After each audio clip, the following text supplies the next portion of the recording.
Bună ziua, sunt Sorica Răzvan Mihai și astăzi vă voi prezenta cromozomii, autozomii și heterozomii.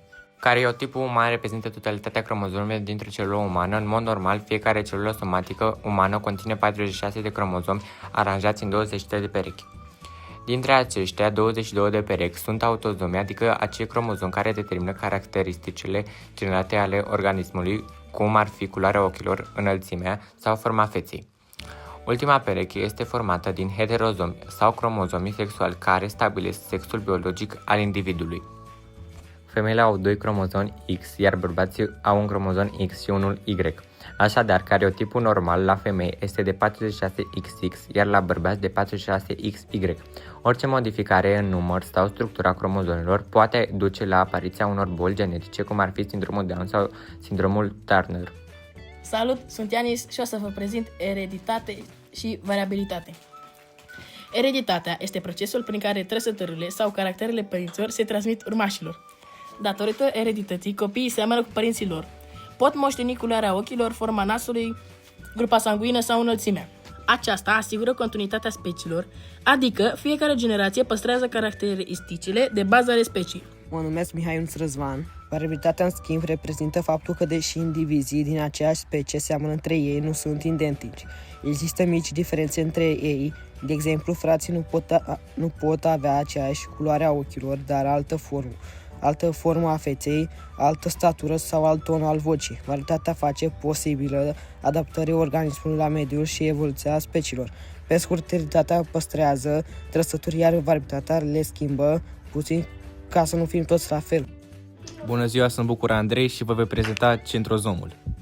Centrozomul este o organită celulară care are rolul de a organiza microtubuli, niște filamente foarte fine ce alcătuiesc scheletul intern al celulei. Se găsește în citoplasma, aproape de nucleu, și este foarte important în diviziunea celulară. Centrozomul este format din 2 centrioli, 2 mici structuri cilindre ca niște tuburi dispuse perpendicular unul pe celălalt. Fiecare centriol este alcătuit din 9 tripluri de microtubuli. 2. Material pericentriol, o substanță densă care înconjoară centrioli. Aceasta conține proteine ce ajută la formarea microtuburilor noi. Centrozomul are 2 roluri principale. 1. Organizează microtubulii. Microtubulii formează o rețea în interiorul celulei și care îi oferă formă și sprijin. Ei ajută la mișcarea organitelor, mitocondrii, vezicule, etc. în interiorul celulei. 2. Participă la diviziunea celulară. Înainte ca o celulă să se împartă, cromozomul se dublează. Cei 2 cromozomi merg la polii opuși ai celulei. Din ei se formează fustul de diviziune, un sistem de fibre care se prinde de cromozom și îi trage la polii opuși, astfel încât fiecare celulă fică primește același număr de cromozomi. Astfel, centrozomul este organizatorul diviziunii celulare, asigurând o împărțire corectă a materialului genetic. Salut, eu sunt Robert și vă voi vorbi despre ADN și ARN. ADN-ul înseamnă acid dezoxiribonucleic și se află în nucleul celulei. El conține informația genetică, adică instrucțiunile care spun celulei cum să funcționeze și cum să se dezvolte. ADN-ul are forma unei spirale duble, ca o scară răsucită. Este alcătuit din 4 baze azotate: adenină, timină, citozină și guanină. Adenina se leagă întotdeauna cu timina, iar citozina cu guanină. Acum ARN-ul. ARN-ul înseamnă acid ribonucleic și este asemănător cu ADN-ul, dar are un singur lanț, nu două. În loc de timină, ARN-ul are uracil. Rolul ARN-ului este să copieze informația din ADN și să o ducă acolo unde se formează proteinele. Pe scurt, ADN-ul păstrează informația, iar ARN-ul o transmite. Împreună le fac posibilă viața.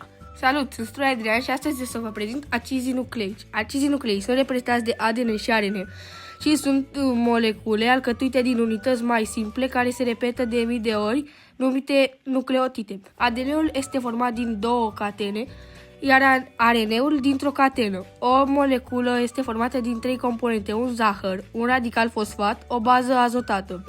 Multiplicarea ADN-ului se desfășoară în nucleu astfel. Cele 2 catene se desfac și fiecare servește ca o matriță nouă. Pentru o altă catenă rezultă 2 molecule de ADN, una veche și una nouă. Salut, sunt Cristel Lorian și prezint materialul genetic. Materialul genetic este substanța care conține informația ereditară, adică totalitatea instrucțiunilor care determină caracteristicile unui organism, culoarea ochilor, grupa de sânge, etc. Unde se găsește materialul genetic? Materialul genetic se află în nucleu sub formă de ADN organizat în cromozomi. ADN-ul se găsește în citoplasmă într-o zonă numită nucleoid. Ce sunt cromozomii? Cromozomii sunt structuri vizibile în timpul diviziunii celulare alcătuite din ADN fășurat pe proteine histonice. Fiecare specie are număr fix de cromozomi. Exemple: omul 46 de cromozomi, 23 de perechi. Pisica 38, câinele 78. Genele și ereditatea.